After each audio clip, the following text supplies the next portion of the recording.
Hello. तर काल आली आहे मी सासरी. म्हणलं चला तर सकाळीच ना देवीचं दर्शन वगैरे करून येऊयात. आणि गावातच असलेल्या देवीच्या दर्शनाला गेले होते. त्यानंतर ना घरी आले. तरी घरी आल्यावरती बघा इथं कार्तिकीने रांगोळी काढायला घेतली होती मस्त. तिने ना इथे डिझाईन काढून घेतली. तुम्हाला आवडली की नाही तिची डिझाईन मला नक्कीच ना कमेंट करून सांगा.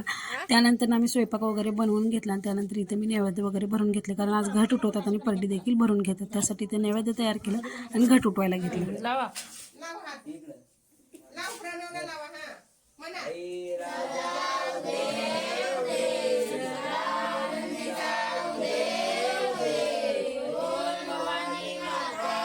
त्यानंतर ना आम्ही घट वगैरे उठून घेतलं. आणि त्यानंतर इथे आम्हाला परड्या भरायच्या होत्या, तर 2 परड्या भेटलेल्या.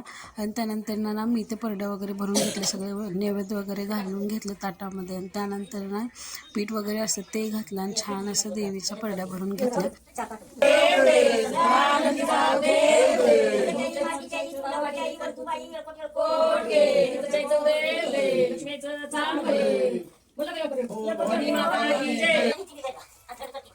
आणि आज ना नवरात्रीचा 9 दिवसाचा उपवास सोडून घेतला. छान असं जेवण वगैरे करून घेतलं दही धपाट्याचं. आणि त्यानंतर आम्ही गेलो होतो 4-5 वाजता देवीच्या दर्शनाला, म्हणजे कुलदेवीच्या दर्शनाला हिरजला. तिथे गेलो होतो. छान असं देवीचं दर्शन केलं ना. असं संपला आजचा दिवस. तुम्हाला कसं वाटलं मला नक्कीच कमेंट करा. बाय.